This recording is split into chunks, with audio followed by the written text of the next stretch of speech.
What's going on, everybody? Welcome back to Cafecito and Canes. Tonight, we have our esteemed guest with us. Actually, no, this way. We have our esteemed guest with us, Benny Boondocks from the You Heard podcast. Ben, how you doing?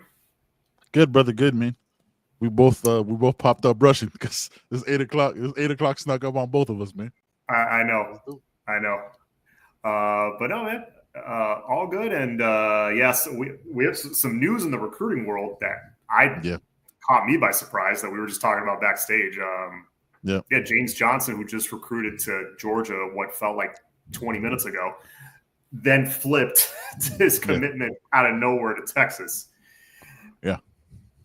So Blue James Johnson, he flipped from Georgia to Texas, and we were just talking look, Miami's NIL is really, really good. Yeah. It is up there. If not amongst the elites, it's close. Okay. On3 posted something today that was they're top six. They're top six. Top six. And again, these things are all estimates. I feel like no one knows for sure, but I feel like their ranking was pretty accurate. What we paid for Carson Beck, I think they're pulling that out of their butts, but whatever. But I don't think people realize the gap between Texas and Texas A&M and everybody else. Texas money's different, I feel like. I don't know. How did you feel when you saw that earlier? Honestly, bro, my first initial thought, I was like, oh, okay, it still is. We say it on the show all the time. It still is Wake Me Up in December. James Johnson committed to Georgia on the 28th. Now, that's 2 weeks ago. And he flipped to Texas. We've been on some. This has been my first. We've been freaking out as fans, right? And I know just briefly we were freaking out. It was that shows you that nothing is set in stone. A graphic tomorrow or on Sunday or Saturday doesn't mean anything till that ink goes to paper. You know what I'm saying? It really doesn't. And the level of money, the level of money in Texas is just different, bro. Have you ever seen their high school stadiums? They're pro stadiums. It's the level of money they have is different, man. It's like I was saying that before, is this is how I feel about it. I don't tap nobody's pockets, but for Miami is it feels like in comparison to we save up to it and we got it, right? We could cover every expense. There's nobody's check's gonna bounce. But Texas just has a surplus that they're all right, man, go ahead. What do you need? A whole new stadium? All right, we'll fully privately funded and it'll be fine. That's just different. You know what I'm saying? It's different. To the point that I've heard Texas high school coaches get paid nice salaries. Yeah. More than a living wage. It's very they're comfortable. You know what I'm saying? So it's different in that state when it comes to football. I feel like those type of coaches are, besides the college football coaches, are the highest paid state employees type thing. You know what I'm saying? That's what they're high school at the higher levels, obviously not at every level, but at the highest levels, the dominant schools in Texas. Yes, those coaches and the coaching staffs, they don't have to work a 9 to 5 to do they're full-time assistant coaches in high school. That's just different. Yeah. Crazy. But you all probably saw the title. We're doing a little ranking today. Top 10 ranking of who we believe the top 10 players on the team. We each did our own kind of blind ranking. We didn't show each other where we ranked everybody. So we're coming into this blind, right? But before I get into that segment, I'm going to build the suspense a little bit. Well done. So what was that? No, go ahead. Okay, I thought you said something. So before we get into that, I was just looking at because we did a show about this on Sunday, right? Kind of where Miami, how far Miami's come the last few years under Mario, kind of still looking at things big picture. Still seeing that, the outlook is still very good. I think people are freaking out over a few weeks of missing on recruits. And I was And I was just looking at kind of where we were when Mario took over and where we are today, just kind of as a program. And I'll just run through it really quick. And you stop me if you think I'm, saying anything that's not true. Okay. So us in 2022. So we had just taken the number 13 class in the country. That was when Mario came in, and he had like 2 weeks to kind of scramble and throw a class. Yeah, it was just him and Mirabal, and I think Dennis Smith was the only people on staff. Literally, and they were able to land like Cyrus Moss, who was like a borderline 5-star, and they were able to land a couple of guys. They got a class of like 15 dudes, and high quality. A lot of them ended up transferring out, is what it is. But in that class, you got Matthew McCoy, you got Nigel E. Kelly, you got actually Kelly might have been the next year. No, I think it was that year. I think you're right. Yeah.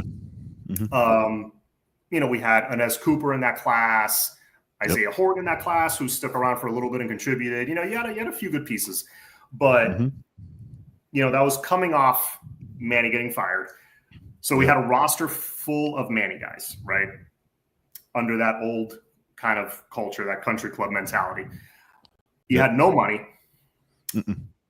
You had strength and conditioning, I would call it, not on par with good P4 programs. Subpar. Like below. We got pushed around constantly. By smaller guys. Like that. By small, by very small schools. And you saw that rolling into that 22 season as well. That's why we had the injuries. That's my take. Like, when you have a bunch of people who don't work out and exercise, no shot to them. But when you don't have a staff that demands that, and you start demanding that, and your body's not ready for it, you're gonna have the 40 injuries or whatever that we had that season. Makes total sense. When you go from 0 to 100, pushing your body like that, it's it's gonna cause injuries. Bad culture, which we knew. That's been the case since Larry Coker.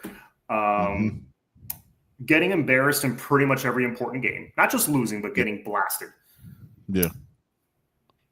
And, just you pretty much left with a 20-year span, or close to 20 years at that point, of just all these bridges being burned in the South Florida area with all these high schools, local high schools. So that's where we are in 2022. Now, fast forward 3 calendar years. Much better budget. Very competitive with some of the best schools in the country. Super improved, like night and day improved roster. Like, it's not even close, to the point that we have possibly 2 or 3 first-round picks this year. Strength and conditioning now is on par. I would say it's like in that top 15 range nationally, roughly. I'm with you. We are much better. We are better in the trenches that we've been since those early Larry Coker days, I would say. Bro, like, when you put it like this, is like we haven't been this good in the trenches since like high definition television. Like, we have to, like, if you go back to watch those games with that we reminisce and we're nostalgic about, it's standard TV. Like, if you try to watch it on YouTube, it's 4x4. You know what I'm saying? It's not the whole screen. It's tough. It's grainy. Watching Devin Hester highlights are tough. You know what I'm saying? Or anything going back there. So yes, it's been that long. Yeah. You have to go back to the days where we had on the O-line, you had like Eric Winston. You had Chris Myers, guys like that on the O-line, Vernon Carey, and on the D-line you had guys like Romberg. And even after Romberg, you had Joel Rodriguez for a couple of years. He was really good. Like that, like mid 2000s. And then go to the D-line, you had like Baraka Atkins, Brian Pata, Orient Harris. Yep. R.I.P. Kareem Brown. Trying to think who else I'm missing. Thomas Carroll, Javon Manton. Like, you got some playmakers on that D-line still. Can I tell you a story I've never told in my life? Well, I've told it to like my friends. I went to Miami Springs, right? Before I got kicked out. I got kicked out of high school. Javon Netton went to Springs, right? I don't know, bro. Like, I was in like some PE type break situation in our basketball court, and we were playing dodgeball. and I threw the ball. Javon Netton's always been huge. Very nice guy. If you ever met him, I met him. He actually remembered me. I accidentally hit Javon Netton in the head while he was talking to a girl, right? And mind you, I'm probably 15 at the time because he's a couple years ahead. And I knew who Javon Netton was. He hit me so hard he didn't fight. We didn't fight or anything. He hit me so hard with the ball. I was like, oh, okay. There's just different levels to this. And I ran into him a couple years later because he played at the Raiders, and he was like, "Yo, man, aren't you?" Literally ran into him and like Devin Aramashadu, that played at Auburn, that also played at Springs. I went to the league for a couple years, and they're like, "Yo, didn't you go to Springs?" Mind you, this for like 7-8 years. I was like, "Yo, how do you like?" That was the only time I ever saw Javon Netton otherwise than like football games, and it was so crazy. Like that's so yeah. That was just a little story. That shit was crazy. Yeah, Javon Netton. You go after that, like Joe Johnson. Remember Joe Johnson's freakish first year? Like he like that was like him, and then but it was like sparse, right? Like it'd be like ones and twos. It would never be like there would never be a next Joe Johnson. It would be like Joe Johnson and then a third grader. You know what I'm saying? Like talent wise, it was just such a precipitous drop. Or you have Alan Bailey, but he's getting triple teamed every play because no one else could do anything. Yeah, and he was the only one working out in the gym. He's the only one that like completely changed his body in his time here. But yeah. So better budget, better roster, better strength and conditioning, bigger, stronger. Obviously improved recruiting because, contrary to what you've been told probably by people on Twitter the last 3 weeks, you still had 2 back-to-back top 10 classes. Yep.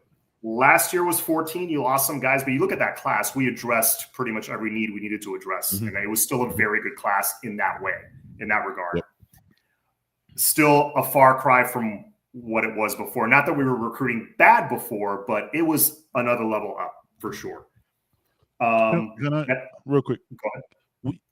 We were recruiting bad though. Like we would get like the ones and twos guys, but like there was never like a consistency in the recruiting, right? Like we never, and this is you have to go back. This is like before social media and all that stuff. Like as tapped in as people, where you had to like make calls, you had to like call people to get information. There wasn't no any discords or anything like that. Shout out to my guy Flo. But those were bad because you never saw like you started to see around that time. Let's go like mid 2010s, right? That's when Alabama came in. Like Alabama had a body type and a profile that they wanted for every single person. We were just like, yeah, I guess we'll take this guy who we had to fight off App State for. You know what I'm saying? Like the competitions weren't no shot to everybody knows what I'm talking about. But like those competitions became different when he got here, when Coach Cristobal got here. And that's comes with a lot wins and losses, right? And he's done his thing. 100%. Yeah, and also, and I say the recruiting wasn't bad because the rankings were not bad. Right. We were still in the Coastal. We were always like the top recruiting class in the division. We always had the best talent in the division. But I thought the evals were bad. I thought it was a lot of bad fits. I thought it was a lot of bad culture guys that would come in and not work and whatever. But that's the culture we established. I mean, so of course that's what you're going to bring in. But a couple last few things. So better culture. And the last thing I put here is never getting embarrassed in big games anymore. If we do lose, it's either it's not because we got bullied, it's not because we quit, it's because 1 or 2 mental errors, a bad turnover, bad game planning. That might be why we lose like a really close game. But that's kind of where we were and where we are 3 years later. Did I say anything so far that wasn't true? Nah, I just would like to ask you a question because I love this conversation. I love these conversations that we have. I always feel like we could do like an 8-hour live stream and not run out of stuff to talk about. Probably. But yeah, like on some real ish. But here's how I look at it. Would any of those, and we don't have to say names, just be yes or no. Would any of the previous years prior to Mario, those recruiting classes, any of those players start currently? Right, like, and not like what they became through Miami, just like on evals and like what we knew of then, because we followed it. Like, if we're doing this now, we follow recruiting before we hit live on our YouTube channels, right? Like, this isn't anything new to us. We're in bed. We went to a game together. We barely watched a game. We just talked football, I'm saying it was Duke, so it didn't really matter. Or I think it was Wake Forest. It was a Wake Forest game. Yeah, it was Wake Forest game. So, like, that's how I look at it. Would any of those players, even 21, let's go 20 to 22, would any of those players be on this team and make us better, or would they even make the team? I mean, one that pops up into my head is Brashard Smith, just talent-wise. Culture fit, that's a little different, but I'm talking just as a player on the field. Yep. Him, Brashard for sure. Elijah Roberts, who really, bloomed late. I mean, he's one that I'm pissed we didn't hang on to. I guess. Yeah, me too, bro. I honestly, I don't know the backstory. I don't know why he left. Did we push him out? Was it more him? No. Who knows? Yeah. But he got developed in SMU. Good for him. Yeah. He's with the Bucks. I'm actually going to go see him when they play the Titans in the preseason. We're going out to that game because I'm got to go see Cam. So. Nice. Yeah. No, but like 20 to 22, I can't. Right, but think of that. Like, that's how small. That's less than you said. Like 3 names, maybe. Well, Cam Kinchins, yeah. But it's James hard. James Williams, probably. I think if Mario had his way, James would have found a way to move him to linebacker, or else. Yeah, because you couldn't do that in like 1 or 2 years. Yeah, if Mario gets James Williams from the beginning, he becomes a linebacker. I think so. Yeah, because like we couldn't convince him, but then day 1 in the NFL, he's like, come on, like something exactly. goes on. Yeah. I will point out a few negatives though that I still see things that we need to fix, and you could add some that you think. But these are a couple of mine. We still seem to choke at least one game away late in the season. Yeah, that has been a problem since. 2005, Georgia Tech at home, rainy game. I was there. Kyle Wright throws a horrible interception into like triple coverage on potential game-winning drive, kills our season. We were number 3 at the time. We were trying to get into the national championship game, and he just threw it away. Had Darnell Jenkins wide open on a drag route and didn't look at him. You're like a computer with this stuff, bro. That's incredible. I remember the play, but like. Yeah, I know what you're talking about. Because it's traumatizing, Ben. Yes. That's I know. Yeah, the trauma sticks, bro. The trauma sticks. The trauma sticks. And it's like you go through those years, it's like, 2009 we had one of those, 2010 we had one of those. That extra late season, if we had just won that one game, could have won the Coastal or could have competed for a championship or something, But yeah, if we're doing trauma, if we're doing trauma, closing out the Orange Bowl. Virginia. I mean, I knew when we, I remember we tied the game. Colin McCarthy scoops up a fumble, runs it in, scores. The Orange Bowl's going crazy. Yep. Then we see the flag that he lined up offsides, or somebody lined up offsides. Yeah. I knew in that moment we just lost this game. I didn't think we'd lose 48-0, but I knew when they called that playback, I'm like, we just lost. It's over. Yeah, it's over. I felt the same way. When Florida State stomped us out a couple years ago. Remember, like, we stopped them on that 3rd down.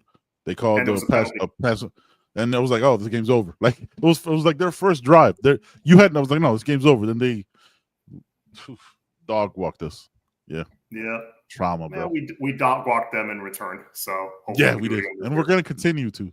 And so it's fantastic. Hopefully, at least the next couple of years, man. But yeah, choke late in the season.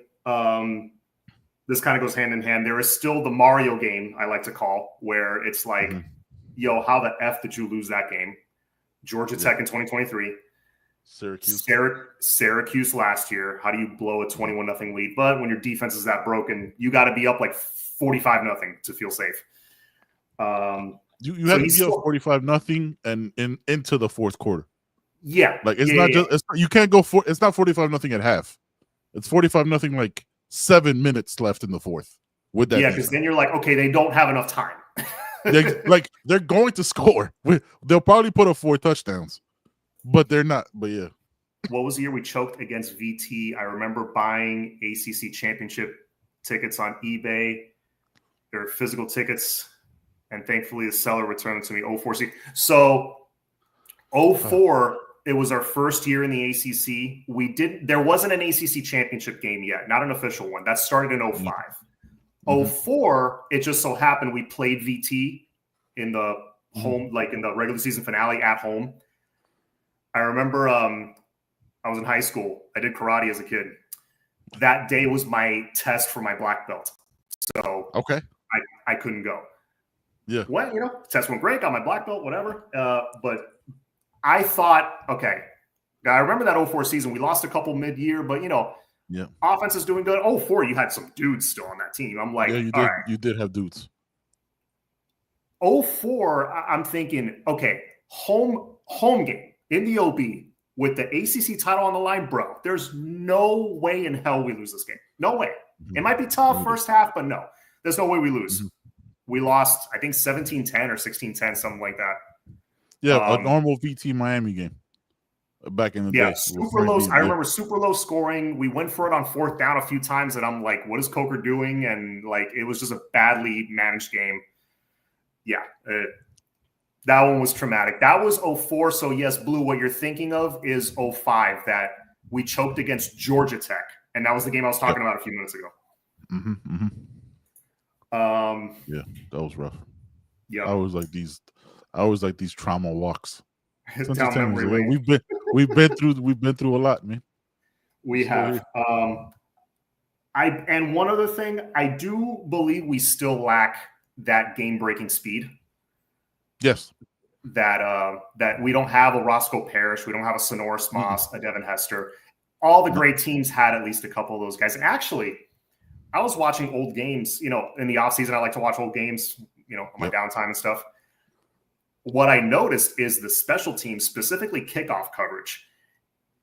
Every time we kicked it off, the first wave of defenders would meet the returner at the 8-yard line, the 10-yard line.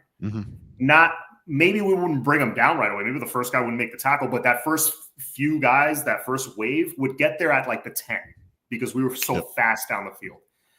Then you get to 07, 08. Then it was we get there at the 20, 25. We'd leave a lane wide open and guys would get to the 40 on us. And it was guys were just jogging. It totally shifted, right around the time Randy Shannon took over. I don't know if you've noticed that, but that's something every year I look at that. I'm like, obviously other things are more important, but how's our kickoff coverage? Because nothing fires me up more. If I'm in the crowd, opening kickoff, they try to return it and we bury them at the 12-yard line. Yeah. That gets you your momentum right away. Yeah, absolutely. that fires it up. They're locked in. Yeah. We used to do that twice, 2-3 times a game. Yeah, they had a kick return in the game we went to. Yeah, and swung the momentum. It was right after Mish Powell's interception, his pick six. Yep. You thought, oh, okay, we're good. We're going to pull away now. I went upstairs. I was like, yo, I'm going to go get something to eat. We're about to dog walk. I'm going to be back in a couple minutes. And then I get to the thing. I was like, oh, what? I literally walk up and see him. He's already at the 20 about to score. I was like, you got to be kidding me, bro. Yeah. So that's, I think, the speed, the effort. I think the efforts, there's just that game-breaking speed, the special teams, and choking late in the year. I think those are a handful of things I think they still need to clean up that they haven't yet. Is there anything you can think of? No, that's all accurate. They gotta. That's why the games at the end of this year worry me. I don't like you because you can feel real confident with the 8 home games, but then it means nothing if you lose 3 games in November. In November, you know what I'm saying? Oh God, yeah, I don't like it. I don't like the way the schedule's set up at all. Yeah, how come I didn't get notifications for Cafés con Canes? How's the linebacker room looking? I don't know, man. Sometimes it's the algorithm. If make sure you hit that bell.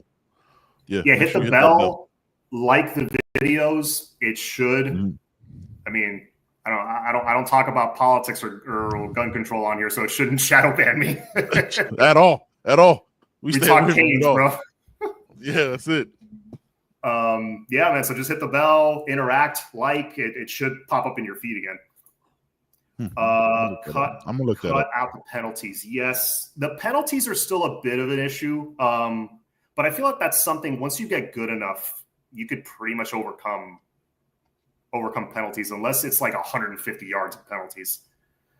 Or unless it's like a penalty at like the worst, like a Jacoby George kind of penalty. Like we're on the goal line. Against Syracuse. That's a bad one. Yeah, the good Canes teams never did that, you know. Well, there was a Hurricanes team that played in the Cotton Bowl that had 250 yards of penalties and still won by 50. But we're going back.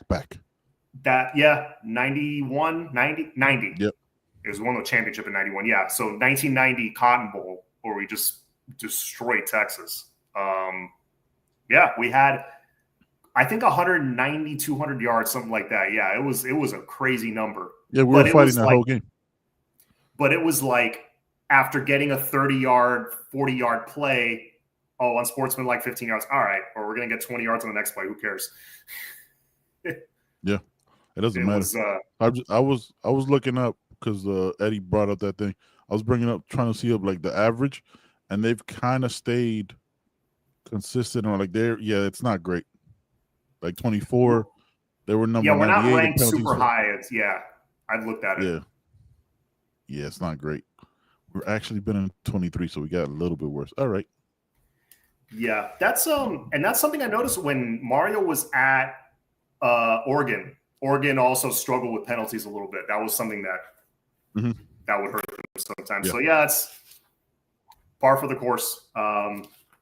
Penalties have always kind of bitten us in the ass, I feel like. So yes, that one I'm like, anytime we get a big play, I'm bracing for the holding call. When we don't, I'm looking everywhere. I'm scanning the field.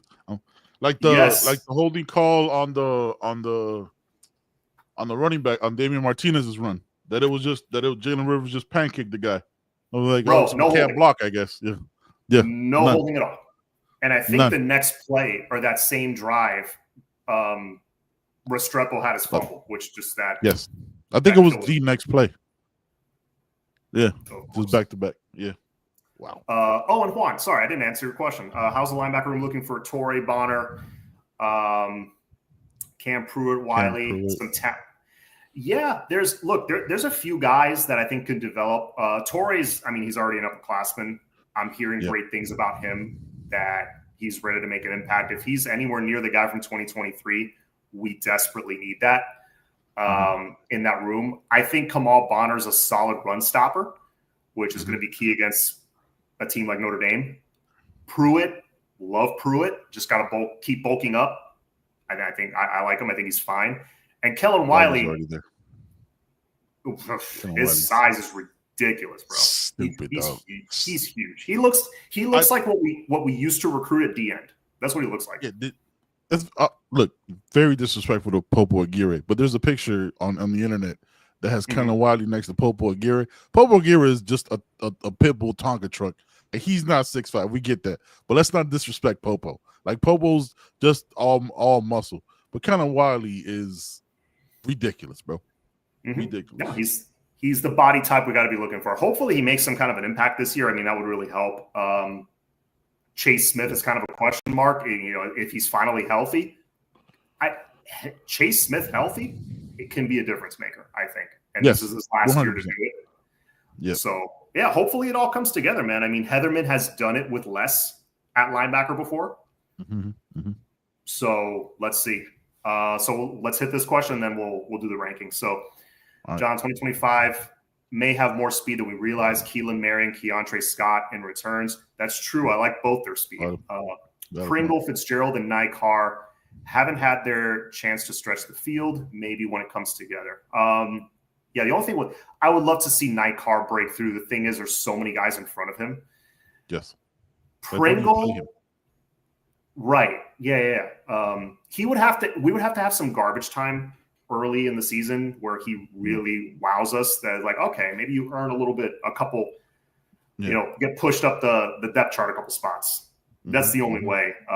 Again, it's no slight against him. I would love to see these guys from like a couple of years ago now start like emerging. But if the guys you got after that emerge first, hey, that's development. Like not everybody grows at the same rate, or I'm saying not everybody learns at the same rate. It's just not real. Correct. It's not real.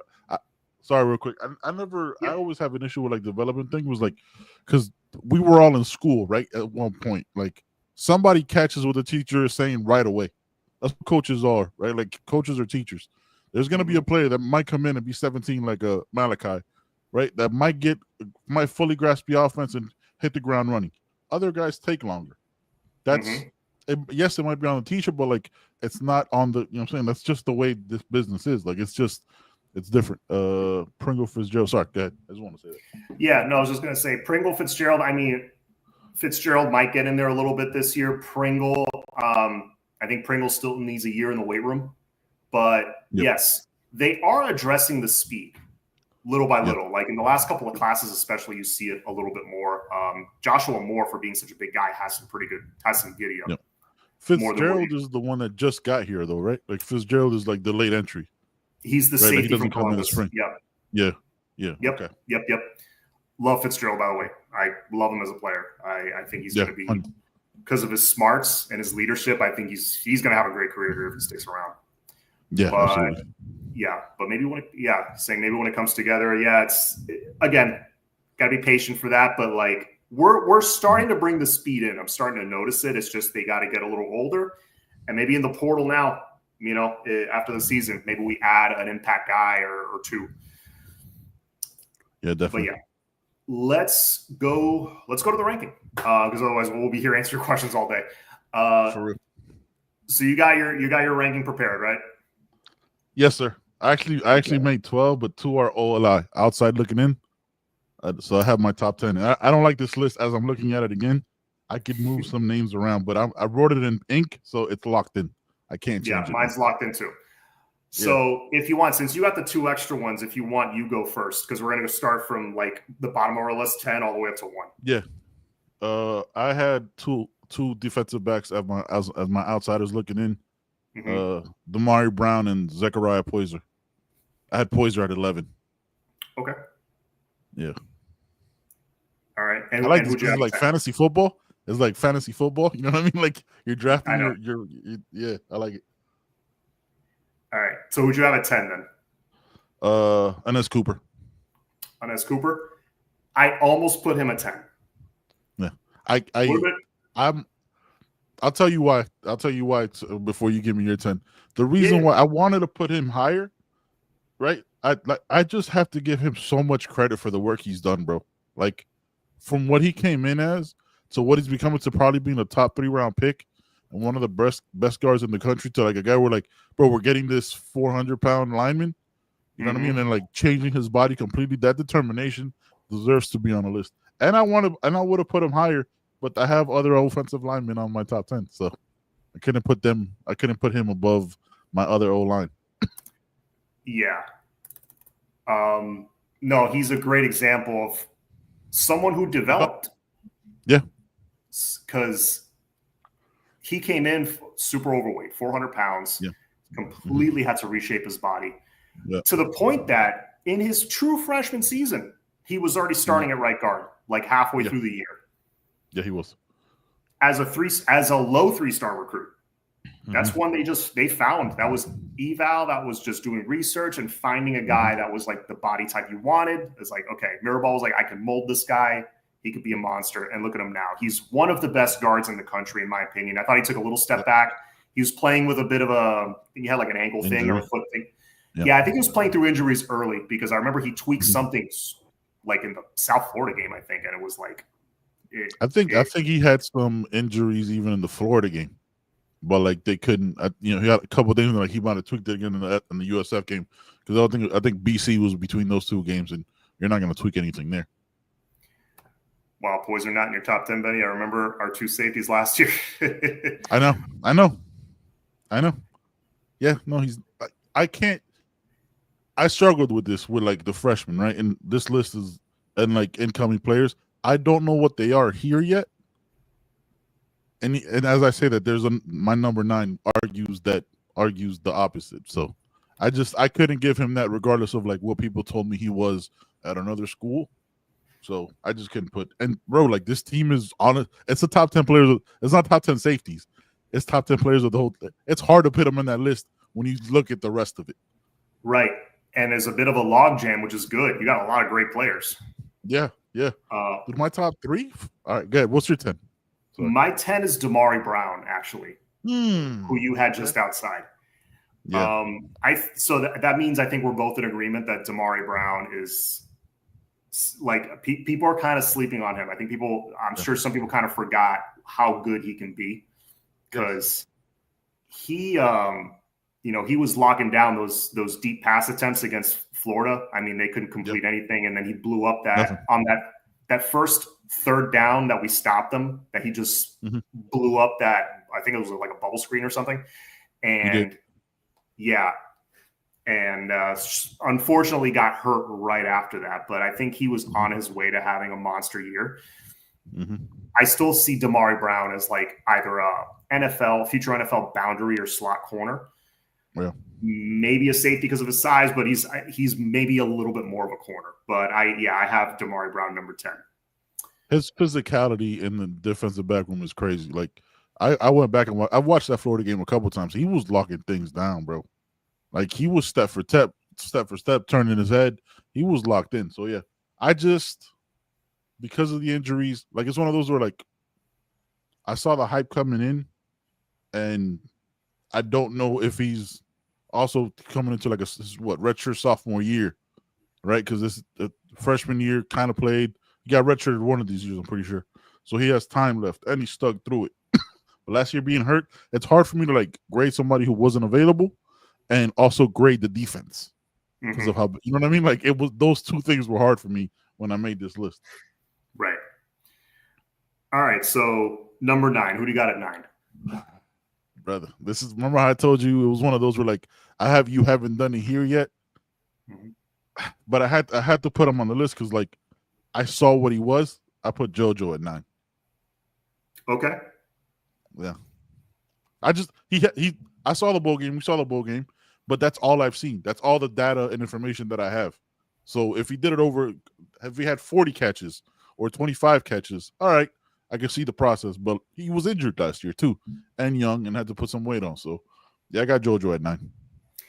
Yeah, JoJo, he's one of those that like everyone's been telling us, hey, we're expecting him to be an impact guy. Don't worry, he's gonna just stay healthy and he's gonna be there. And we've been hearing it since last spring, honestly, because he made a few plays in the spring game back in 2024. I remember. Yep.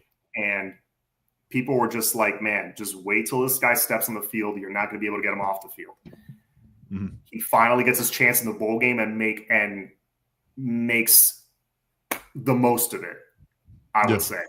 Made the most of the opportunity. That's why I justify putting him in the top 10 also. I don't blame you at all, because it's like, hey, this is your audition, this is your shot, and bang, pass with flying colors. Fully healthy JoJo was nice to see in the bowl game. Absolutely. Yeah. And he's had now another offseason to put on a little bit more good weight. Let's see what happens. But it sucks that we didn't see him in spring though, because he was working out some things. We'll put it like that. Yeah. But yeah, hey, I'd rather they keep him safe. Yeah. Keep smart. Yeah. Practice. This is practice, dog. Yeah. Hang out over there. We're good. Exactly. So you said JoJo at 9. I got Zachariah Poyser at 9. Okay. I just think he is going to come in and he's just going to make a huge impact in the secondary. I don't know if he's going to be the leader of the secondary, but he might, being the safety and being, I think he's going into his 3rd year. I think third, possibly. I'll pull it up while you. I got you. Yeah, I think he might be going into his 3rd year. So he's got a couple years under his belt, proven, but now he's going to be playing big boy football. But half the SEC was after this kid. I don't know if you remember his. He's a red. I do. He's a redshirt sophomore. You're right. His 3rd year. 3rd year of football.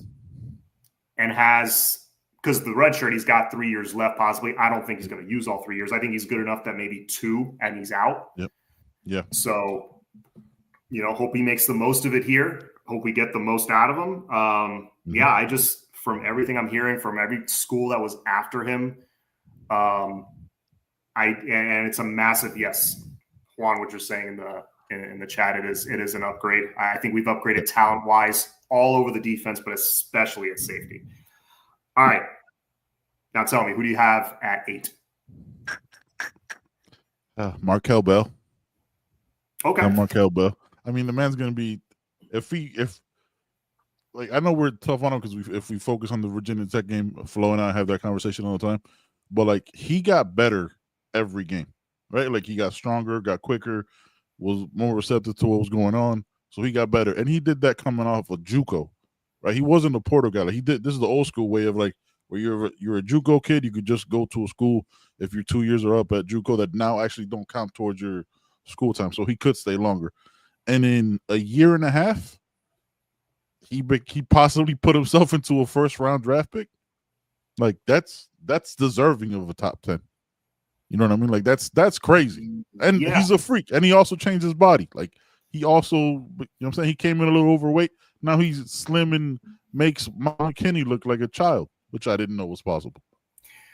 Yeah, because he's what, 6'8.5", 6'9", some crap like that. I think he's like, maybe just under 6'9". Mm-hmm. And people say, well, he needs help with his footwork and all that stuff. Oh, keep in mind, he's 6'9". Like, you know, that's a lot of man to move, you know? Mm-hmm. Yeah. But standard passing plays where it's just drop back and you try to get around him or go underneath him. Good luck. As soon as he gets one hand on you, it's done. It's a wrap. It's over. Yeah. So kind of like with Brian McKinney. So I agree. He did get like insanely better, like throughout the season, like he measurably better every single week. It was like a different guy every week. And Mirabal said the same thing about him. It was like, this guy's just a sponge. It's incredible, like how quickly he's catching on. So if he lined up against APR from Virginia Tech again later in the season, I think it would have been a little different. Very different. That dude, you know, NFL D end, but has more tools in his toolkit. Probably has a little bit more savvy, a little more experience. Older guy, older guy. Try that now. It would have been a totally different story. Totally different game. Yeah, but no, I like him. I like him at 8. And I think scouts are going to see his height and his weight, and just be like, oh yeah, we want that. They're going to think of McKinney probably, and they're going to be like, we need that on this team. All the measurables. Yeah, that guy can help our ceiling. If Markel Bell hits his potential, our ceiling goes up. Outstanding pick, Benny. Thank you. Yeah, I almost had him like in that 8 to 10 range. I left Markel out because I think it's still potential with him, though. I think he still has some things to work on. But if he does, which I mean, if he stays on the same trajectory, he's a first or second rounder for sure. Mm-hmm. Yeah, scouts are going to be drooling over that guy. So I have at number 8, Jordan Lyle. Okay. Jordan Lyle. Let me tell you something. I am a big fan of Mark Fletcher. I love Mark Fletcher. When he came out, I said repeatedly that this kid is my favorite running back in the class of 2023. And we flipped him from Ohio State. I was freaking ecstatic. I was so happy we were able to flip him and keep him home. Love Mark Fletcher. You know, he's got to cure the fumbleitis a little bit. He had a couple of key fumbles during the season, but, you know, aside from that, just he's got all the other tools.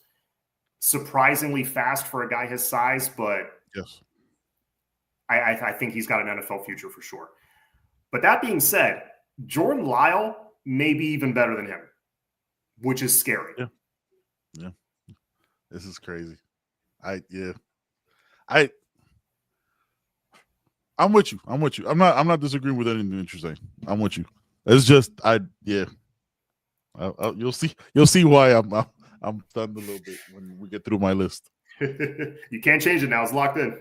No, it's locked in. No, that's bro. Like another one that we flipped from Ohio State.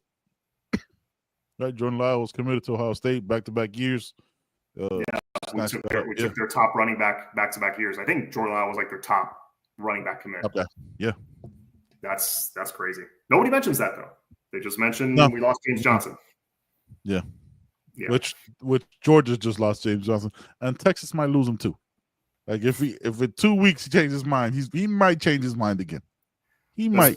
It'd be funny if he becomes like a Bear Alexander kind of situation. Yeah, And he just flips. Bro, but DTs are going to be like that. They're such a big commodity in the market, bro. Like everybody needs defensive tackles. Everybody. 100%. It's so important. All right, who do you have at 7? 7, I have Mezzi. Mezzi's a good one. Yeah, I have Mezzi. I think last year he was hurt. He got those custom cleats now. We forget he was our best defender the year before, right? The year before Bain came, he was a monster. Like 9.5 sacks when his first year from West Virginia. 2022, the first Mario year. Yeah, the first Mario year. Huge pickup in the portal, and has stayed through it. You know what I mean? Got the extra year because he was hurt. So yeah, I got Mezzi in there. I think he's gonna go back to his comfortable position, not being asked to cover guys in the flats. Yeah, so I got Mezzi at 7. Okay, that's a good one. I got JoJo at 7. Believe it or not, I'm even higher than you did. No, hey, listen, Chuck. Can I ask you something? I might ask you now. I'll ask you at the end of this, at the end of our top 10, because I have a question. Okay. But go ahead. Okay. All right. No. Well, I just think. JoJo at 7. What happened? So JoJo at 7. You were saying? Yes. So I just think I've thought the world of JoJo ever since he came out of high school. If he had converted to corner, he probably would have been a 4-star corner as well. He's just a freak athlete, and has explosive, very quick, solid speed. I wouldn't say like 4.2 speed, but he can break away from the pack. He kind of. I want to say, was it Sonoris Moss or Roscoe Parrish? I get their histories kind of mixed up, but I want to say it was Roscoe Parrish that his 40 time wasn't like as impressive as you think. Because you remember Roscoe was, you would think, oh my God, he's a Roscoe. burner. Yeah. I want to say his 40 time wasn't like maybe like a 4 or 5 or something. Like nothing that would blow you away, Nothing that would make you think that he's gonna return a bunch of punts for touchdowns. Exactly. But he's one of those that on the field, helmet and pads on, and guys are chasing him, he hits a different gear. Roscoe Parrish was a 4.37. 4.3? Okay. No. I'll shut up then. Maybe I'm thinking of somebody else then. No, I think 4.3. I think you think it's Sonoris, maybe? Because I don't think Sonoris was that quick. I'll pull it up. I don't know. I could be wrong. But anyway, yeah. I think JoJo, I think, is that it's going to be like his game speed is faster than any like 40 time or anything you're going to do on the practice field. So, both were 4.3s, by the way. The Norris and Roscoe. Yeah, 4.38, 4.37. Who the hell am I thinking of? It'll probably come to me later. Yeah. Anyways, I don't think I've ever Googled their 40 times, but that's dope. I didn't know they were that fast. That's crazy. That shows you, man. We had 2 4.3 guys on the same team. That's crazy. Yeah. All right. So yeah, JoJo at 7. How about you? Who you have at 6? I have Fletch at 6. Mark Fletcher. Okay. Yeah, I have Fletch at 6. For all the reasons you said about Jordan Lyle, 100% agree with you. The reason why I'm going to say Fletch is he hasn't had 2 healthy off seasons in his time in Miami. Right, it was a late entry in year 1, right? Because he came in late, came in the fall. Remember, he balled out his freshman year, became our leading running back. Right, I think won us a game in that season. And then the Virginia game, I remember that. The Virginia game, and all off season he was hurt. Right, yes, the fumbles are an issue, but that physical stature and he's opposing. So, and I think he just we do it as fans, and I do it too, bro. Like, I struggle with this. This one was like between Fletch and Lyle for me. The reason why I gave Fletch the edge in that is because like we always want to go for like the next thing, and we don't want to appreciate what we have. You know what I'm saying? Mind you, we have them both right now, but I just think Fletch is out to like prove a lot of people wrong, and which is where the rest of my list kind of takes over in that little attribute where like I think people my top 5 is to prove people wrong. And I wanted to change my number 1, and I'll tell you who I wanted to change it with, but I'll do that at the end. All right. Juan Manuel saying, can the running back be placed as a unit? All three can play as one. We have a stable man for sure. Oh, dude is nasty, dog. So nasty. He's nasty, and like I think fans are gonna love the way Shamar Brown runs if they haven't watched this tape yet. He's so physical. He's always driving the pile, always falling forward. Bro, I can't wait. I know you're like an encyclopedia with this shit. You know who he reminds me of, running style wise? Not saying that he'll be that. The dude running back that played at Indy recently. I think he's still at. I don't know if he moved. Austin Eckler or whatever his name is. Smaller stature, kind of gets low, still runs physical for his size. You know what I mean? Like that's his kind of what his running style reminds me of. Right? I want to say it's Eckler. Don't ask me to like say that last name because it's like got a bunch of vowels and consonants. Like I don't. Austin Eckler. I think that's his name. Yeah, no, I see him here. American football player. He's with Washington. Okay, is that who I'm thinking about? Hold on. I could be one of those where like I could be pulling up the wrong name. He was with the Chargers before. With the Chargers, he led. That's him. That's exactly what I'm thinking. Yeah. Yeah. All-time leading rushing yards, signing with the undrafted free agent. Yeah, that sounds like him. Mm-hmm. That's exactly built 5'9", 200 pounds, kind of built like a little fullback. Yep. But quick. Yeah. So where were we? That was your number 6, Mark Fletcher. Yes, Fletch. Yep. Okay. Number 6, I have QB1, Carson Beck. Ooh. Okay. Talk to me. I think I've never understood the hate for Carson Beck, honestly. Mm-mm. I think it's kind of funny that all this stuff about him, like locker room wise, came out after the fact. Yeah. Like, because everything was fine when he was there. You know what I'm saying? Yeah. I get the feeling that you talk to, because I actually know like a handful of Georgia fans, and the general consensus is, they really liked him. You know, it's because they've always won with quarterbacks that weren't super flashy. So him, they're back-to-back national. Sorry, they're back-to-back national titles with the guy who couldn't even play in the league. So right, Stetson Bennett, two-time national champion. When they did have flashier guys like Aaron Murray, for example, they didn't really win anything. But like you all of a sudden, you bring in Carson Beck, wins an SEC title. Was knocking on the door of another SEC title that 2023 year. I think they lost to a really tight game to Alabama. Yep. And the guy's only lost 3 games as a starter in his career. Mm-hmm. He's played in every big game imaginable. He's not going to be rattled, that. And because I thought, okay, this was my thought on Beck just as a quarterback when he came in. It's like, okay, we're getting a veteran. We're getting a guy that knows how to run the offense effectively. Like, here are the keys, don't crash the car kind of thing. And I think he's going to do at least that, Minimum, yeah. Minimum. Just do what TVD couldn't do. Just run the offense. Don't give it to the other team, and we will be fine. We'll win 9 games minimum. That's what I thought when we got Carson Beck. Like, just don't turn the ball over. Then I start doing more of a deep dive on his tape and a deep dive on what happened at Georgia last year and how he basically had no support. None. Bro. And I've heard Georgia fans say this. It's like, he gets hate nationally because he had those few games where he threw some picks, but it's like without him, we win 7 games. Yeah. That's kind of like their general feeling. There's some haters on Twitter, but for the most part, it's like, he was well liked. I feel like that's the temperature I get from them. And I think he's got an NFL arm. You give him time to throw. I think he's very accurate. He can put the ball right on the money. He can be, he can be rattled a little bit when pressured. When you send a blitz after him and stuff, protect him. Yeah, if he tries to do too much, which I think last year he was trying to overcompensate. Yep. Yeah, he can get into trouble. But I mean, that's a lot of quarterbacks. Just protect him, give him a running game where he could feel comfortable and at ease that he doesn't have to do it all in one throw. Mm-hmm. I think you got easily a top 10 quarterback in your hands. 6, right? That was your 6? That was number 6. Yeah, if you want to go to 5. I'm very much so looking forward to seeing your top 5 then. All right. Who's your 5th? Okay.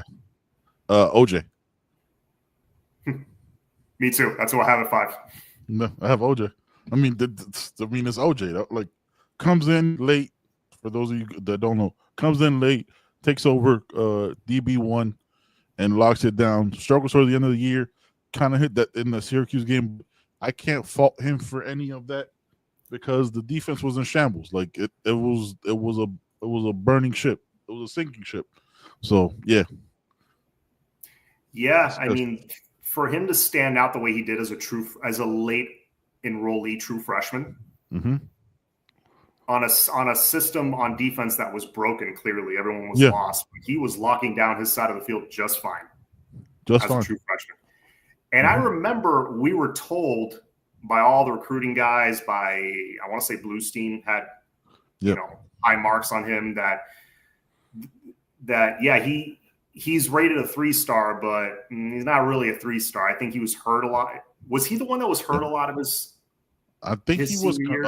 I think he was converted too. I think he was a converted receiver to DB, so there wasn't much like film. If I'm this recruiting with these names is hard, but I think he was converted where he played both and just played DB locked in on DB his final year.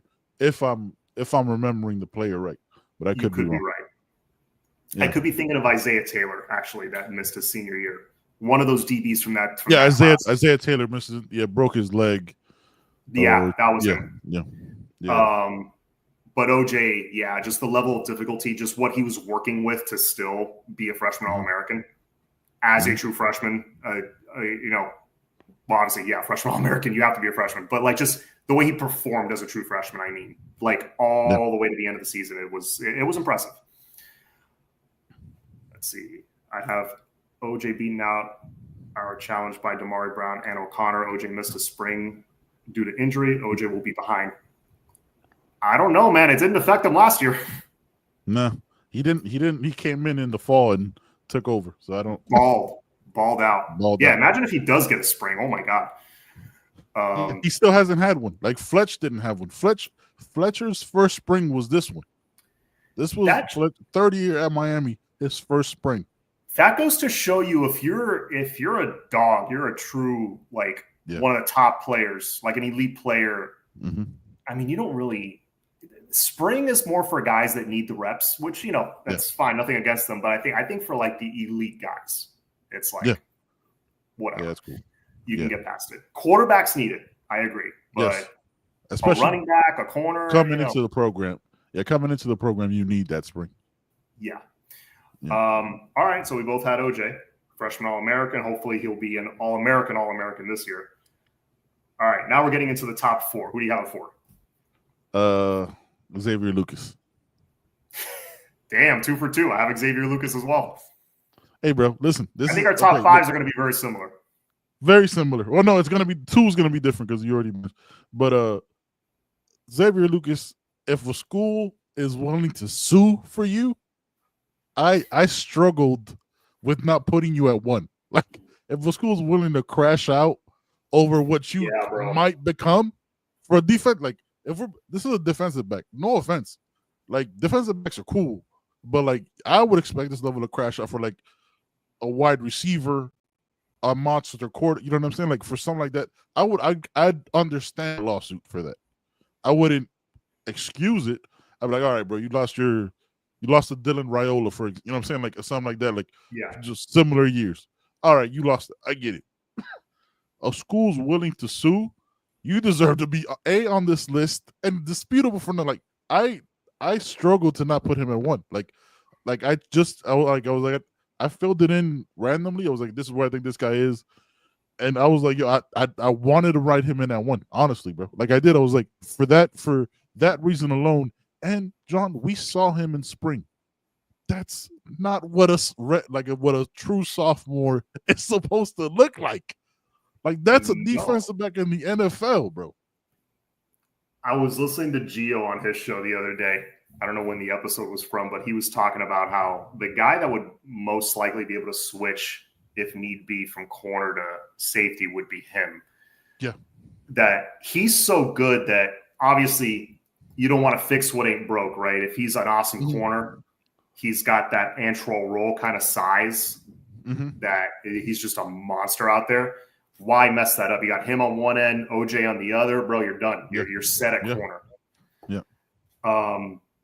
But he's like, man, he's so good. You could throw him in at safety, and he could be an All-American there. And I'm like, yeah, incredible. Whether he's corner or safety, he's gonna be a baller. So you know, it doesn't matter. Like I'm good. Yeah, like it's easy. Yeah. I like him where he's at though. I like him at corner because then you got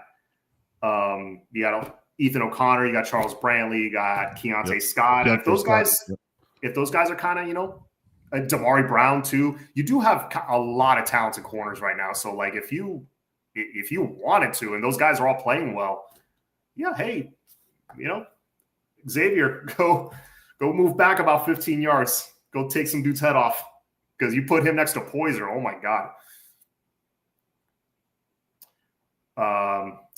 But yeah, that's what happened. I said all the problems that we had last year, we don't have this year.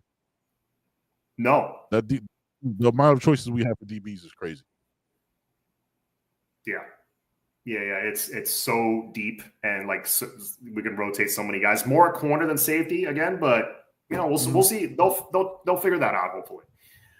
All right. Now our top three. Who do you got? Francis. Yeah, Francis at 3. Okay. I got Francis at 3. And it sounds dumb to say out loud sometimes, but like I've just gotten so accustomed to his greatness. Like I know what I'm getting with him. You know what I mean? Like he was a bully walking in 2 years ago. And like and I'm not taking him for granted, but I think the guys ahead of him, the reason I just think they have the two I put ahead of him have something to prove. Like I know what Francis is a top 5, top 10 pick in the NFL, right? But for me, the way I read it is like the guys in front of him in my top 10 just have like that chip on their shoulder, like, oh, y'all think I'm not that. And for Francis, like he would be number 1 if everything was the same, but I give that an extra edge. Gotcha. Juan says my wild card in my top 10 is Brockermeyer with the importance and athletic ability. To pull like Matt Lee is another dimension of the O-line he couldn't do with Carpenter. If he has that ability to pull and we use him kind of as a weapon, yeah, I think Brockermeyer will be solid. I don't know if I put him in my top 10. Matt Lee, if he was on this team, I put him in my top 10 because of how impactful he was in the run game. No DT, Scott, Moten, or Bly. If we did a top 20, or not David Blay. If we did a top 20, all 3 of those guys might be in. Yeah. But this is top 10, bro. This is not we're cutting it from like 90. Like, and that there's a talented, we could do like a top 50 and still be like, damn, I can't believe we left this person out. Like it's a lot. But then it's No, and the higher you get, it's like, I can't believe we left this person out, but then who do you take out in his place? Exactly. You know, it's really hard. But yeah, those 3 D tackles, solid players, all of them. I think it depends how big of a step Justin Scott takes, right? He's a 5-star, all-world, top 10 recruit overall in the country. I mean, he needs to step up, and he needs to be that dude in his sophomore year for sure. He's a sophomore, true sophomore, right? Mm-hmm. Also came in late enrollee because he played basketball. So this is his first full offseason of just football. Something like we might see like a big jump there then, where he's fully doing that thing. He may first day of fall camp, he may show up and just knock people on their ass. I hope that's the case. All right, so that was number 3, Francis. I have Elijah Lofton as my number 3. Ooh, see, damn, that's what I'm saying. Like this list is, we could do a whole nother top 10 and be totally different. Yeah. I mean, the Swiss Army knife, bro. Go ahead. I have him up there. Just because, he's only shown flashes of it on the field because, Arroyo was in front of him, you know. You're not going to get a ton of playing time with that guy healthy. And then you had Riley Williams also in front of him, who's just huge and a good blocker. and McCormick. So to get him on the field wasn't easy, but they found ways to do it, like on those goal line or those 4th and 1 packages, 3rd and 1. You would see him come in a lot and be like that swinging blocker out on the side where he would pull and just like crush somebody. He was really good. He is every bit a Swiss Army knife, like you say. He's Brevin Jordan on steroids, is what he is. Yeah. Like meaner and nastier, basically. Great blocker. As a running back, I know some say he may be the best running back on the team. That's arguable, but let me tell you, I've seen it with my own eyes. You've been to the spring games, so have I. We've seen him take snaps at running back. Bro, he's legit. He is a legit, very, very legit, like could be an NFL running back. That's how good he is carrying the ball. You could do I formation, have him as fullback leading for Fletcher. Stop. Like that's a legit formation. Oh, it's 3rd and 1? Cool. Hey, let's go. All right. You know what I mean? Like that's, and you can do a play action off that, and he's going to be faster than your best linebacker. You just start making me sweat a little bit. I'm saying, like that's, bro. Like when I know we freak out because we focus on the negative. We did our trauma walk in therapy at the beginning of this show, right? Yeah. But like this team is stupid, bro. Like this roster, like it's ridiculous. Like I didn't even have Lofton in my top 10. You know what I'm saying? Like that, and not that I forgot. I'm just like, how am I stacking this? Like that's how crazy that is. Like you could have a pistol formation if you want to do some crazy shit. Have Lyle, Fletch, and Lofton in the backfield. Oh my god! Or how about this? I just thought of this. Wildcat, have Lofton back taking direct snaps. Yeah, 100%. Dude, you could do that, bro. You want to get really, really stupid? You could do it with the Wildcat formation with Malachi at quarterback. Oh my god! Awesome. Bro, the guy, like, I forgot where I was listening to. Oh, I think it was Kane's Insight with Streeter, right? I got to see Malachi win a playoff game when Diabell got hurt. Like, he didn't play the first half and just balled and took that team straight to state as a 16-year-old child, bro. Like, with that level of leadership, like, you could have that package where you have him being that speed. Yo, it could get ignorant, dog. Like, it could get. Not just won a playoff game. Didn't they win the state championship also? Yeah, they won. Darion Coleman's team. Yeah, he balled out. Bro, don't put that up. Don't put that up. That Juan's always got one crazy. Always one. There's always one. Yeah, look at that. Yeah, real just crazy. Yeah. So, when you guys finish your top 3, what do you forecast? Dylan Day, Armando Blunt, Dante Simpson, and Lightfoot. Let's hit this really quick, and then we'll go into our last 2. That's a good segue. What do you forecast? Dylan Day, I think he's going to be a really good backup safety for because you're going to have. Go ahead. You got him behind Scott or Poyser, because I don't think Poyser comes off the field. No. Poyser doesn't come off the field unless he absolutely is gassed, and he has to. I think you got a nice 3-man rotation with him. With Poyser, with Jacoby Thomas, yes, and Dylan Day. I think that's a nice little 3-man rotation. You could switch Dylan Day out with Markeith Williams if you want. I just think Dylan Day has advanced his body a little bit. Yes. You know, he's a little more developed. Yeah, physical too. Another guy who led his team to a state title when the quarterback got hurt in Louisiana. Dylan Day? Yeah. I didn't know that, actually. Little tidbits that you pick up along the way, brother. No, but those are those little things that is like, you wonder why someone's such a high character guy. You hear these stories later from their high school days. It's like, that's why they wanted him, you know? Yep, exactly. But yeah, Dylan Day, Armando Blunt's going to play a lot. He's going to play some D end. He's going to play some NASCAR package D tackle as well. He'll play quite a bit. His junior year, when he's only going to be 19 years old, that's when he's going to, it's one of those guys that he's just going to get bigger naturally. Like he's not going to be able to help it. He doesn't even. If you've seen, he doesn't even look the same. Like if you've seen, like when he came in, because he was 17, right? Like 16, I think. Like he doesn't even look like the same person.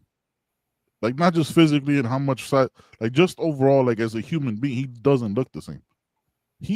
And also by that time next year, he'll have like 2 degrees from the University of Miami. The young man's a genius. Legit, he is a smart dude. That's one of the reasons he reclassed, because he had the grades. Yeah, he was done. Like, I could have done this freshman year, but I waited. Yeah. Well, he's going to play for sure. Dante Simpson, I think, is going to be one of those freshmen that make an impact right away. Mm-hmm. Late bloomer, got another one that just looks like a different human from a year ago. Yes, he does. And I mean, you and I saw him up close that one practice. Lightfoot getting there. I just think, he's waiting his turn because there's guys in front of him. But he could be like, for this season, maybe in situations like a good edge rusher. We'll see. But there's too many guys in front of him right now, I feel like. I struggle with him, with this, because it was like he has a body type and a skill set that the ends in front of him don't have. Like he's quicker, you know what I mean? A little bit, I don't want to say lanky because he's not lanky, but a little bit longer. Like the Mezzies and the Bangs in front of him are a little more stout and solid and like shorter wingspans. So like I think Lightfoot is, I considered putting him in my top 10 just because like I think he brings a skill set, and I know that room is jam packed. I don't know how they fit in one room. Like they have to have their own building. How big that room is, just on the end side. But bro, like I think he brings a skill set and a quickness that is nasty. Like he'll be a change of pace when you're getting mauled by a Bain and a Mezzi, and then comes this like 230, 240 pound, you know what I'm saying, end that could run right by you. Was like, hey, wait, I thought y'all only had muscle over there. And now we got some quickness too, though. Like Marquise is another one that's changed his body and improved. Got to talk to his mom a little bit at the spring game, the spring practice that we went to. He's like, yo, he's put on a lot of weight and he's locked in. Yeah. Well, hopefully he gets in there and can make some kind of an impact.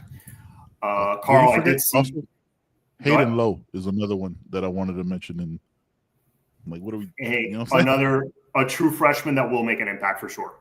Yeah, no doubt. Carl, I did see your question and I missed it. Thank you for putting it up again. Recruiting wise, why do we just give up any to Penn State and Notre Dame, and State doesn't even like to spend money? We can compete with them for any players instead of Georgia.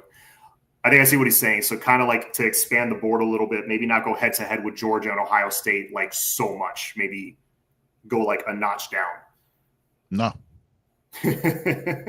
No. Nah, man. Scared money don't make no money. No, you keep fighting. Look, losses are gonna happen. This is big boy football.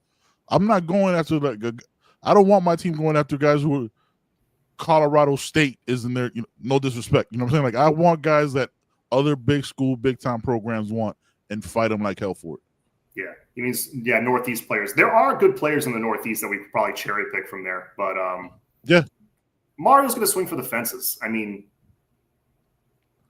we went into the Midwest with Jackson Cantwell.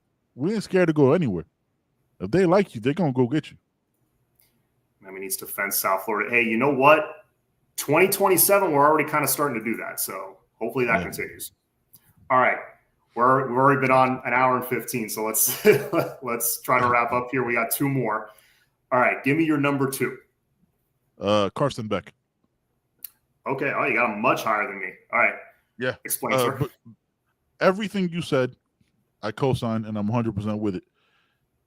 I love that he's been quiet. Mind you, I'm not on social media, so I don't know if he's been like none of my guys have sent me. Nobody's told me like, yo, he's posting a lot to socials.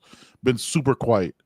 Other than that podcast that he did, I think it's called Built for More. If you haven't seen it, I'm always going to plug it. Please watch it. You get to learn more about him, the person he is, not like what he puts when he puts on his helmet and how he ties his shoes type shit. But please go watch it. You learn more, and he's a competitive animal, bro. Like he might not be as outwardly spoken and all that stuff as a Cam or other guys or how we would want our, but he hated losing to Alabama, came back and beat them. Like he hated getting hurt in that game because he couldn't get another SEC title. He fell on his face that first half against Alabama, and that second half almost brought them all the way back. Like He that's did. Then they gave up a touchdown. Yeah, but Ryan Williams' next play after 2 80-yard touchdown passes, like that stuff can't be dismissed, and it's nasty how people are talking about him, bro. He's going into the SEC. He's the number 1 quarterback in the country. Now he's coming to the ACC when it's clear that his guys couldn't catch the ball, right? Which is going to make a quarterback press. You're gonna try to throw to the guy you really like that can. He probably get double or triple covered. All those are factors in those interceptions. Like he's coming in with a lot to prove. Is why I put him at 2. I listen.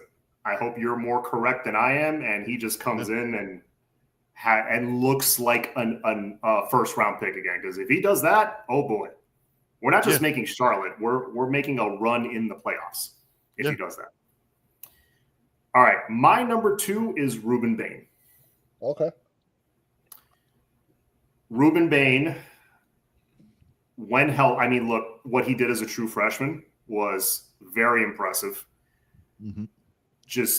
And for a guy that isn't the biggest guy in the world, isn't the fastest, isn't the quickest, but just that explosiveness off the line, it's just unmatched. Like people have a hard time explaining how he could generate that kind of power, but he just does. And he dealt with injuries last year. He missed 5 games, almost half the season. He was able to come back, and I don't think anyone's going to argue with me on this. Maybe some national pundits that don't know anything about him might argue, but look, most people that actually study his game, the PFF guys, our people that watch the games. Yep. If you look at last year, even with the bad scheme, even with the injury he was dealing with, he was still disruptive. Yes, he was. Even with the extra weight they made him put on, which I thought was a little too much extra weight. Which is probably what led to the injury. Was still disruptive, was still getting a few sacks. Get him back to his fighting weight, have him come off the edge more, just go straight after the quarterback. Don't scheme him too much. Hey, you know what you're doing. Do your thing. Yep. Do your thing. Take that tackle to school and get to the quarterback. That's what you got to do, like he did against Clemson. And he's going to ball out. That guy's if he's not a first round pick, it's because of one of 2 reasons: either he got hurt or his size. Yeah, measurable. But he is a first rounder to me. Yeah, that's the biggest concern. I'm with you. All right, number 1. Who do you got? For every reason you just said, Ruben Hurricane Bain.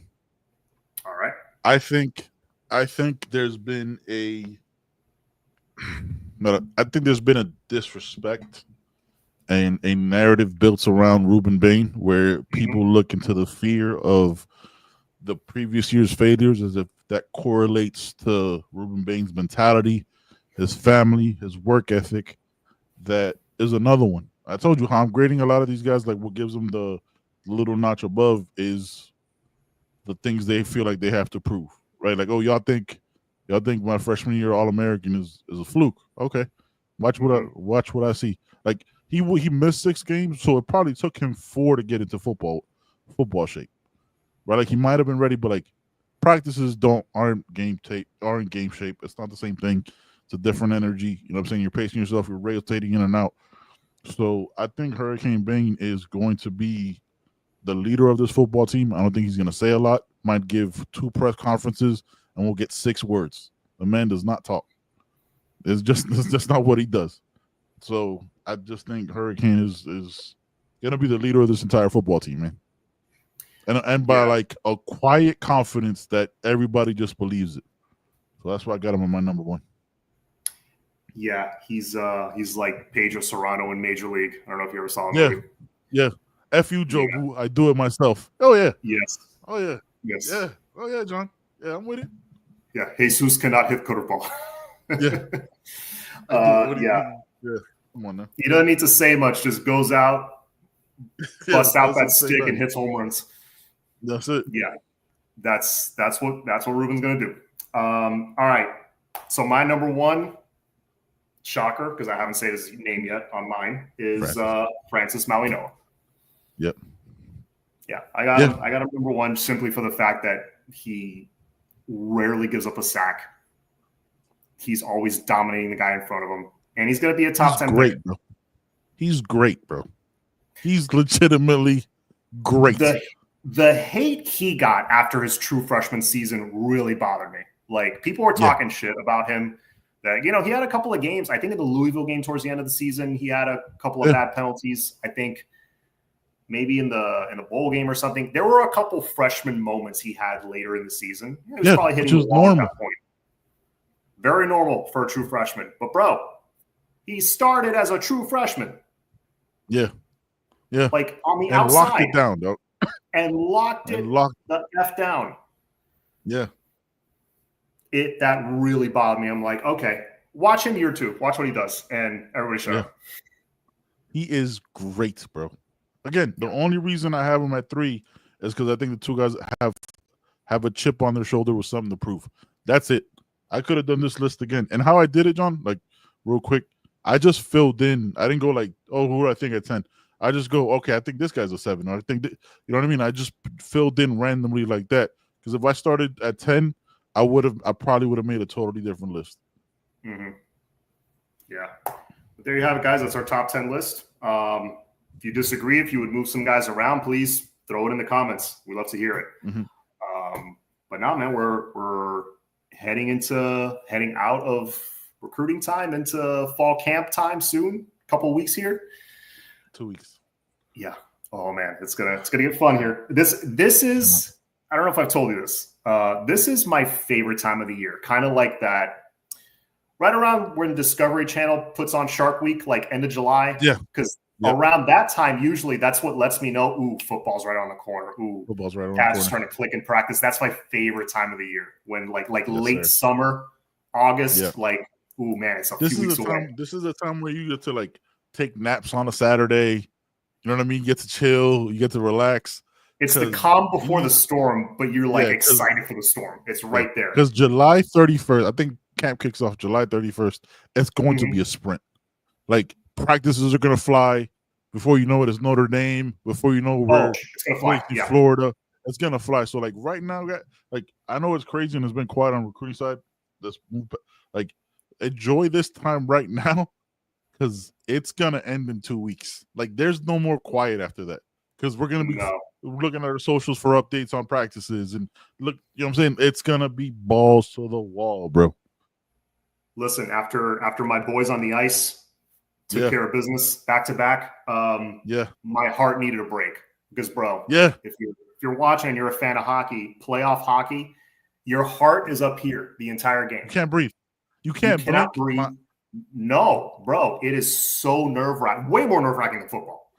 Yeah. And obviously I had a blast watching them win, but like I was like, bro, I need a break. Like last year, 2024, when they won Game 7, they almost blew the 3-game lead.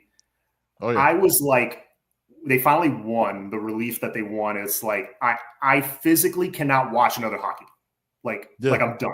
I can't. Yeah. I need a few months. I cannot watch another hockey game. I couldn't watch again from Game 7 until like they started the playoffs. Like I couldn't do the day to regular season.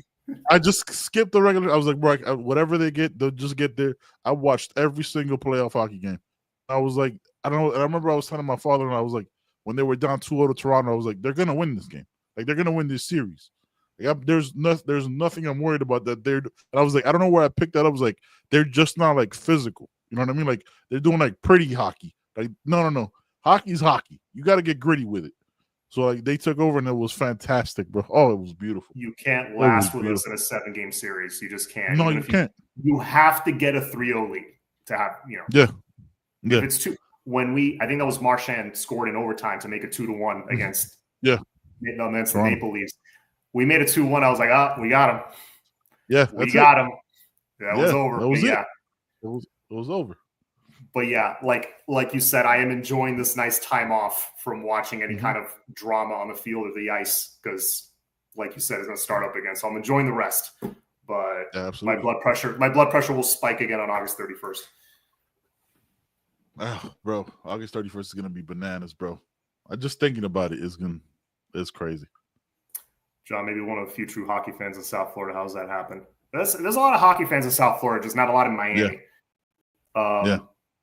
I don't know, man. I loved the Panthers as a kid when they were at the Miami Arena and they had that run in '96. It was super fun to watch. It's a fun game. And I love the Mighty Ducks movies as a kid. Maybe Yes. To this day, I still love those movies. So maybe that's part Fantastic. of it too. Yeah. I liked them. They lost me for a while when like they had like the strike and you weren't exactly sure where they were playing. So like it took me like when I came, I always watched them peripherally, but like when they brought Kachuk, I was just like the name kind of like, okay, let's see what this is about. And then like I jumped on, I was like, that was like 4 years ago now. And again, 3 straight Stanley Cup finals and likely to be there again. Bananas. The betting favorites to be there again, which would the last time anyone three-peated was the Islanders in the early 80s. They won 4. They won from 80 to 83, which is just stupid. We have a chance to make history. First time in 40 years. Yeah. But yeah, it's getting late, man. Let me let you go. Let them know where they can find you guys. Let them know when you guys are having your next show and all that stuff. We should be on them. We are on tomorrow night. We got the double show. We got You Heard at 6, and For the Culture with Flo and AO at 7:30. So it's a double show tomorrow, and then we're back on Sunday. Not sure what we're talking about tomorrow on the show. Probably some recruiting. Probably some freestyle stuff. We'll see how that goes. But yeah, we got some things to discuss because we haven't been on For the Culture in a minute. So we're going to catch up with that. All right, man. Looking forward to that. Thanks for being on, sir. Again, like, share, and Absolutely, subscribe. man. And yeah, for sure. And I'll have you on for sure before the season starts. I'll have you on one more time, at least. Let's do it. But yep. Have a good night, guys. Go Canes. Go Canes.